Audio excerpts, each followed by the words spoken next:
बिस्मिल्लाहिर्रहमानिर्रहीम। अस्सलाम वालेकुम। मैं रिज़ीन हैदर मज़हर हूँ और आप मेरा ये वीलॉग देख रहे हैं। नाज़रीन, रजब तैयब उर्दगान ने जब से तुर्किया का इक़्तिदार संभाला है, जिस तरह से तुर्किया को एक नई आलम इस्लाम की क़ुव्वत और आलम इस्लाम का अलम बरदार बनाने में रजब तैयब उर्दगान ने किरदार अदा किया हुआ है और अभी भी वो किरदार अदा कर रहे हैं और जो तुर्किया है इसको और ऊंची मनाजिल पर ले जाने की कोशिश कर रहे हैं, वो किसी से ढकी छुपी नहीं है। लेकिन रजब तैयब उर्दगान की ये नई काविश जो उन्होंने तुर्किया को एक नई ताकत बनाने के लिए की है, इसने तागूत के उन ऐवानों में हलचल मचा दी है जहां पर बैठकर तागूती कुव्वतें हमेशा इस्लाम मुखालिफ एजेंडे पर काम करती थीं और आलम इस्लाम को झुकाने के लिए, आलम इस्लाम को गिराने के लिए और आलम इस्लाम को हमेशा जो है वो अपने नीचे लगा के रखने के लिए पॉलिसीज बनाया करती थी। और तुर्किया ने ये जो इक़दाम उठाया है, इसके बाद दूसरी जो आलम इस्लाम की जौहरी कुव्वत है वो बन चुका है। इस हवाले से बड़ी एक्सक्लूसिव डिटेल्स आपके साथ शेयर करनी है और जो ये तकरीब हुई है इसकी, ये जौहरी मंसूबे की, उसमें तुर्किया के जो सदर हैं रजब तैयब उर्दगान, उन्होंने कुफ्र की तमाम ताकतों को, तमाम कुव्वतों को जिस तरह से ललकारा है, वो तमाम चीज़ें भी आपके सामने रखनी हैं। लेकिन तमाम तफसीलात से पहले आपसे दरख्वास्त करनी है कि चैनल को सब्सक्राइब करना मत भूलिएगा, बेल आइकन को भी दबा दीजिएगा ताकि मेरे आने वाली तमाम तर वीडियोज़ आप तक पहुँचती रहें और आपको और मेरा जो ये तस्वीर और आवाज़ की दुनिया का साथ है ये बरकरार रह सके।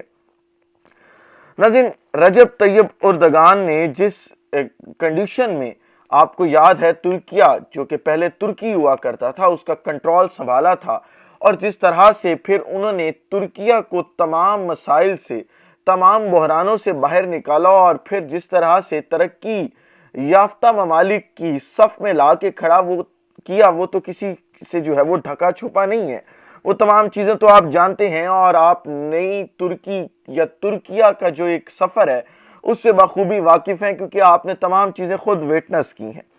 लेकिन अब तुर्किया को क्योंकि इतनी बड़ी कुव्वत बन चुका था तो और बड़े मसाइल का सामना था। और आपको पता है कि जो ये नई एटमी ताकत है, नई जो ये जौहरी कुव्वत है, जिस तरह से ममालिक का निज़ाम इस जौहरी कुव्वत के साथ चलता है, जिस तरह से पूरी दुनिया के अंदर अब ये इसकी इन्वॉल्वमेंट जो है वो बहुत ज़्यादा हो चुकी है और जिस तरह से लोग अब इसके अंदर जो है वो काम करते हैं और जिस तरह से ममालिक एटमी ताकतों को, जो जौहरी कुव्वतें होती हैं, उनको एक नई नज़र से देखती हैं, वो भी आपसे ढका छुपा नहीं है। लिहाजा तैयब रजब उर्दगान ने ये फैसला किया था कि अब हम जो है वो तुर्किया को जो है वो एक नई जौहरी कुव्वत बनाएंगे। लिहाजा उसके ऊपर जो है वो कुछ साल कबल जो है वो काम शुरू किया गया। इस मंसूबे के राह में जो है वो काफ़ी सारी रुकावटें भी जो है वो आयद की गई, लेकिन जो रजब तैयब उर्दगान है वो इसके ऊपर डटे रहे, काम करते रहे और बिल आखिर उन्होंने तुर्किया को जो है वो एक नई जौहरी कुव्वत, आलमी जौहरी कुव्वत जो है वो बना लिया। तफसीलात मैं आपके सामने रख देता हूँ। ये तुर्की की जो खबर रसां एजेंसी है, अंदालो उसका नाम है जी, उसने खबर ब्रेक की है और उसके मुताबिक जुमेरात को तुर्क सदर रजब तैयब एर्दोगान ने पहली बार एक्यू पावर प्लांट को जौहरी ईंधन की तरसील की तकरीब से अपने वर्चुअल खिताब के दौरान कहा कि तुर्की 60 साल की ताखीर के बाद दुनिया में जौहरी ताकत रखने वाले ममालिक के सफ़ में शामिल हो गया। यानी 60 साल से तुर्की जो है वो कोशिश कर रहा था कि वो जो ये जौहरी ताकत रखने वाले ममालिक हैं उनकी सफ़ में खड़ा हो, लेकिन इन तमाम तर काविशों के बावजूद तुर्की जो है वो नहीं पहुंच पा रहा था, क्योंकि दुनिया की तरफ से रुकावटें थी, कुछ अपने मसाइल थे, कुछ घर के भेदी लंका ढा रहे थे, इस वजह से जो है वो तुर्की पीछे रह गया था। लेकिन 60 साल की ताखीर के बाद जो है वो तुर्की जौहरी ताकत रखने वाले ममालिक के सफ़ में अब जो है वो शामिल हो गया है। एक्यू पावर प्लांट को हवा और समंदर के जरिए जौहरी ईंधन की तरसील के साथ इस प्लांट ने अब एक जौहरी प्लांट का दर्जा हासिल कर लिया। आपको मालूम होगा, अगर आपने इसके ऊपर कभी कुछ पढ़ा हो या सर्च की हो तुर्की के ऊपर, तो ये जो पावर प्लांट है ये ऐसी जगह पर लगाया गया था जहाँ पे जो है वो پانی کی جو لہریں ہوتی ہیں، سمندر کی لہریں، ان سے بجلی بنائی جاتی تھی، ان سے انرجی پروڈیوس کی جاتی تھی، اور ساتھ ہی ساتھ جو ہے وہ جو سمندری ہوائیں ہوتی ہیں ان کی بھی مدد لی جاتی تھی، اور ان سے جو ہے وہ وہاں پہ جو ہے وہ ایندھن کے طور پہ جو ہے وہ کام لیا جاتا تھا۔ لیکن اب جوہری ایندھن جو ہے اس کی ترسیل بھی اس پلانٹ کے اوپر جو ہے وہ پہنچ چکی ہے، اور اب یہ ایک جوہری پلانٹ جو ہے وہ بن چکا ہے۔ ایکیو جوہری پلانٹ ترکیہ کے جنوبی صوبے مرسین میں تعمیر کیا گیا ہے، جس کی پیداواری صلاحیت 4800 میگا واٹ اور 4 ری ایکٹرز تک متوقع ہے۔ جوہری پلانٹ اس سال کے آخر میں بجلی کی پیداوار شروع کرنے کے قابل ہو جائے گا۔ یعنی ترکیہ نے یہ جو جوہری پلانٹ سٹارٹ کیا ہے، اس کا جو پہلا مرحلہ ہے، اس پہلے مرحلے کے اندر انہوں نے بجلی پروڈیوس کرنا شروع کیا تاکہ پوری دنیا کو اب کوئی اعتراض ہی نہ ہو۔ یعنی ایٹمی طاقت تو بن چکا ہے ترکی اب، لیکن اب اس ایٹمی طاقت سے، وہ جو ایٹم ہے اس سے بجلی پروڈیوس کی جائے گی تاکہ ترکی کا بھی بھلا ہو۔ آپ ذرا کمپیئر کریں نا پاکستان کے ساتھ، ہم کب کے ایٹمی طاقت بنے ہوئے ہیں، اور ہم نے آج تک جو ہے وہ